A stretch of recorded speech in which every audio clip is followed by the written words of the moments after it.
So when I go around teaching karate, there's 5 major rules that I give the students.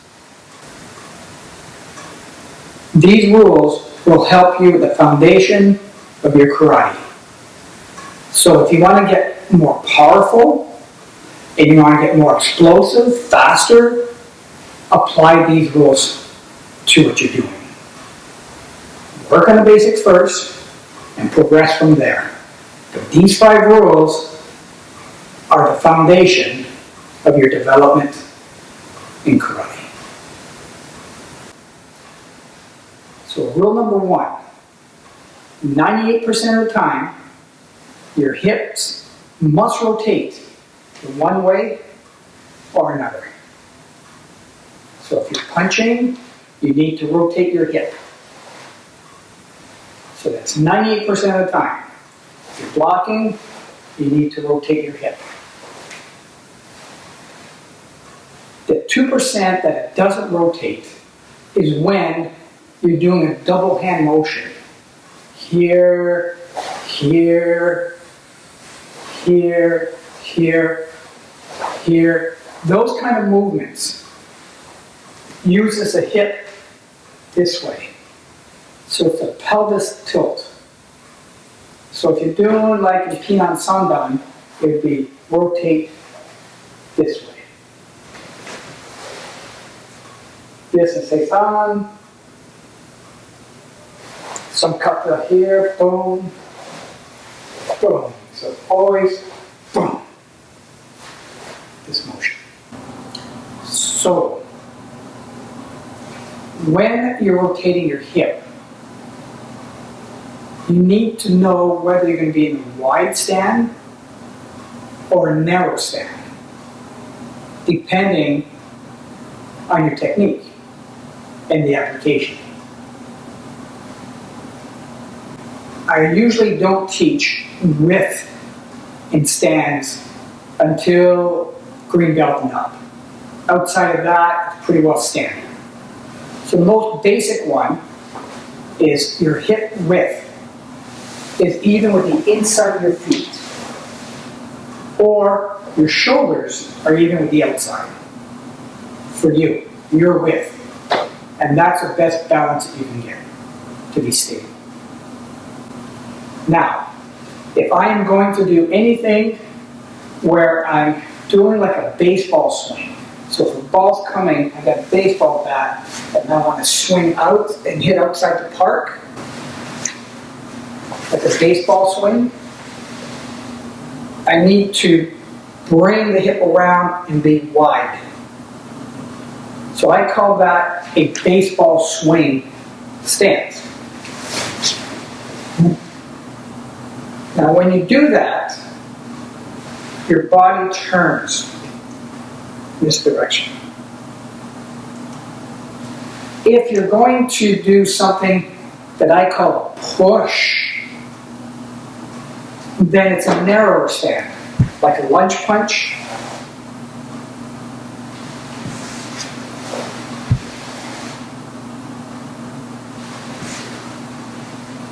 At this point, you try to understand why you want a wide stand or a narrow stand.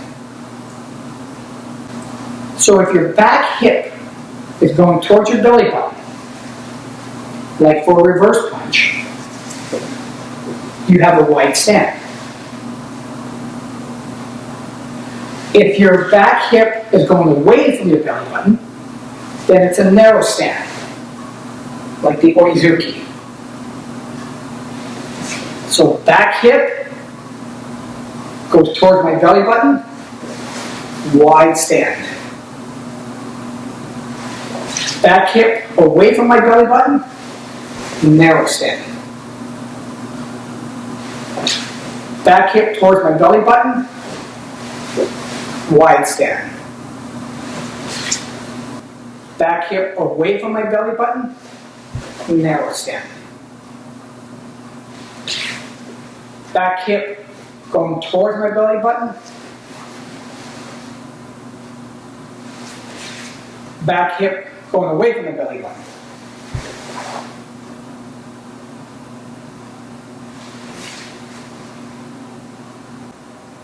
So I do other martial arts, and people in those arts tell me, why do you karate people always bring your feet in and back out? And it really doesn't make sense to do that unless you load up the back hip. So if I'm going to throw a reverse punch, I need to load up the back hip. So my feet come together, set, and then drive the hip here. Everything follows that fist. Elbow, shoulder, hip, knee. Boom. So now, if I don't cross the center line, I can't load up the hip. So if you want a maximum power punch, you need to load it up. So I cross the center line, bring it back, and drive everything together. Cross the center line, set, and bring it back together. Try not to come straight and then set. And try not to set and then turn and then punch. You need to drive all together. So it crosses, whether you throw a reverse punch, Uryuki, Kadaburai, Agiyuki. So when you don't cross your center line is when you have a push type of technique. So if I'm going to go to, say, Oizuki, if I cross my center line, I've given this hip away already. There's nothing behind this now. It's just hand motion. And you can test yourself on a heavy bag. Work a heavy bag, throw the 10 hardest punch that you want. Make them all the first one as the last one, the same power. And you will see that your body will start to want to turn, because if you're too square here, this pops out. So having said that, do not cross your center line, go straight in and drive. Straight in to where you want and drive. Now for beginners or color belts, some of the color belts, here, again, you're going with Juji Dodge, the X stand, and rotate. That really helps them to keep that shoulder back and rotate. For black belts, I would keep here and keep your foot straight. Because you're going straight there at the hole. So it also makes sense not crossing the center line when you're attacking straight on. In Yai, you're here, I have to cut straight in and take over center. So I need to come here and keep my sword on center. If I was to bring my feet together, I'm off center. And then my cut is going in here, but as you can see, as it's cut into the person, it's sliding sideways like this. Not at an angle, like this, so you're actually pushing, so the minute it hits, it's going to jam. So this sword needs to stay on center. And that's the same thing with your technique when you're throwing a punch. So from this angle, crossing the center line, you'd be here, cross, bring it back, punch. Cross, bring it back, block. Cross, bring it back, block. In the push section, step, push. Step, push. You have the same thing with Ivy, Uki, here, here, drive.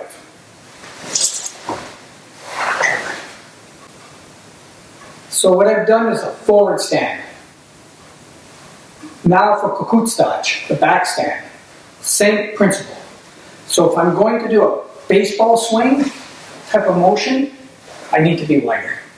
So if I'm doing the Shutani traditional Shuto here, I need to be wider here.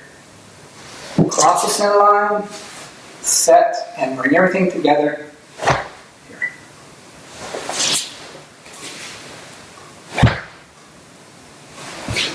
Same applies for Rote-uki.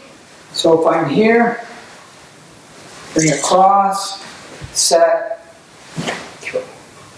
Bring across, set, through.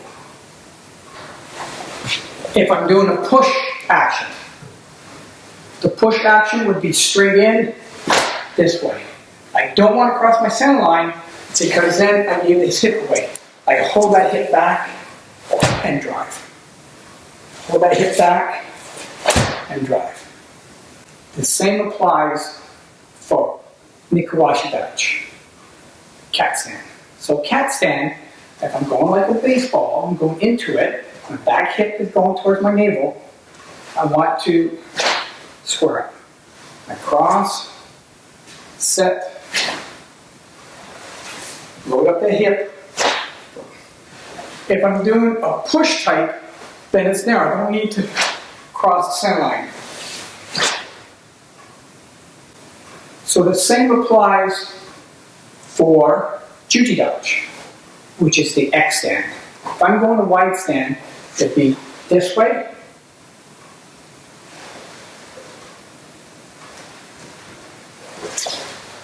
Here. So my width is here, here. If I'm going narrow stand,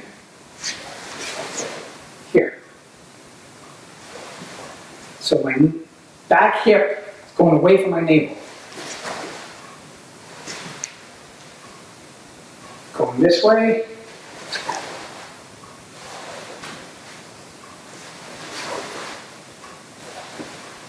So going wide, my back hip going towards the navel, it's a wide stand.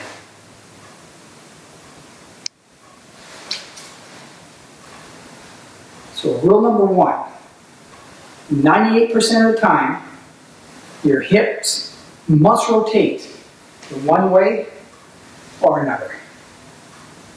So if you're punching, you need to rotate your hip. So that's 98% of the time. If you're blocking, you need to rotate your hip.